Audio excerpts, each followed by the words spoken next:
Hi, I'm Yusef from Propane Fitness.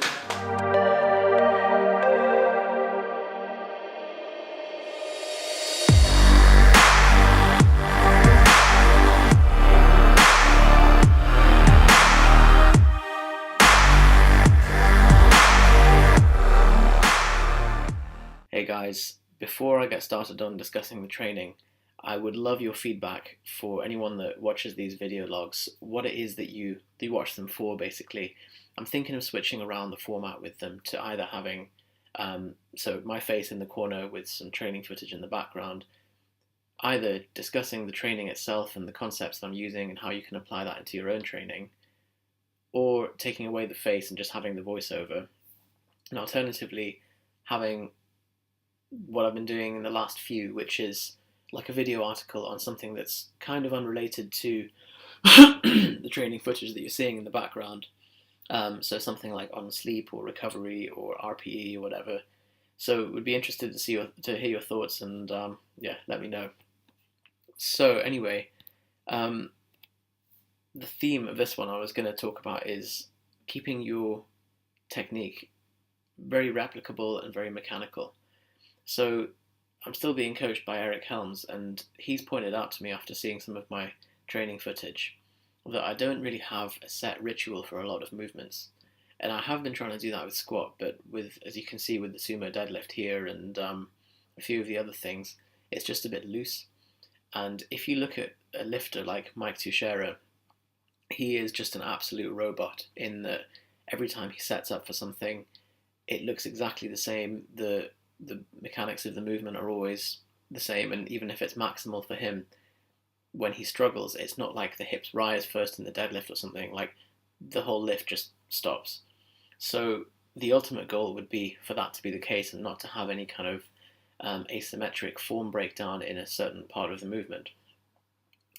So that's the current effort at the moment. As you can see, even with these tricep pushdowns, like it's just wobbling all over the place. So I'm trying to really tighten things up a little bit. And that also makes things a little bit more comparable, especially with your assistance movements. You then know that if you get an extra rep, it was an extra decent rep. And so something I've been telling clients recently, particularly you see it with squat, is when someone unracks the bar and then kind of steps back and just starts squatting straight away.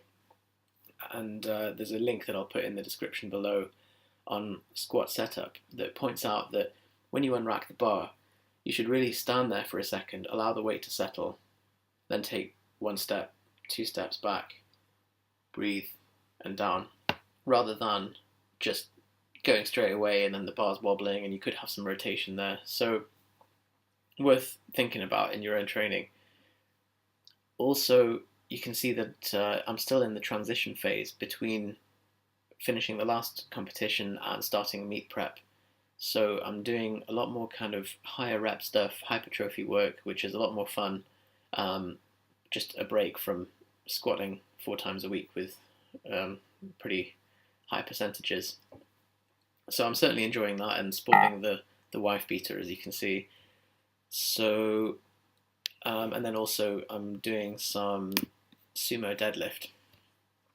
Still feeling like it's not very consistent at the moment. Can't really get the feel for it, but there's a little occasional flash where it's like, oh yeah, this is feeling good. Starting. So I think with sumo deadlift, it's very much like you get a very specific feel for it. With deadlift, you can just drag it up anyway, and even if your back rounds or whatever, you can just kind of force it out. Whereas with sumo, it feels like it's a lot more of a specific line, and when you get it, you feel it, and you're like, yeah, that will come up easily. And when you don't, the bar won't even budge. So I'm going to give it some more time to really settle in before I make any decision on whether to switch from conventional to sumo in competition.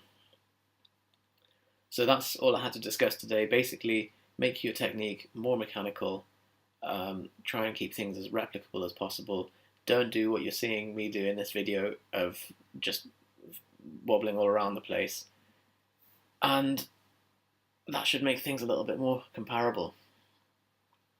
So again, what you're seeing here, this is the transition phase. So here's some chin-ups.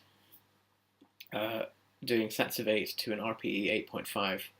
So as soon as I hit the point on a set where I could possibly get 2 more reps, but it's doubtful, that's when you stop the exercise and move on to the next thing. I got to train in a great facility with Johnny called FSI in Newcastle with lots of fun toys and rings and bands and stuff like that.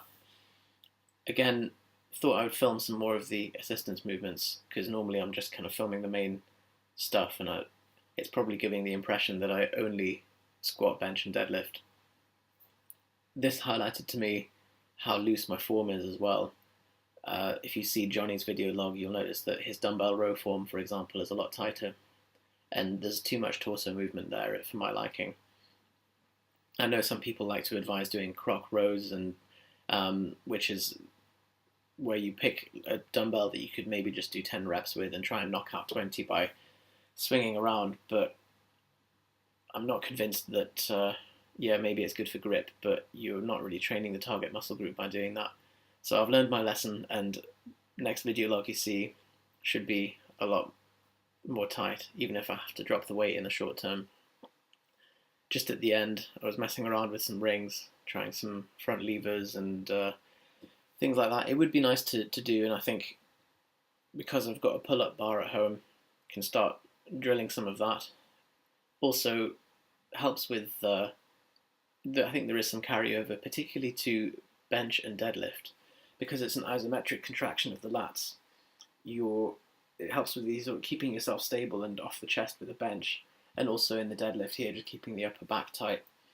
So that's the end of the footage, and hope you guys have a good month.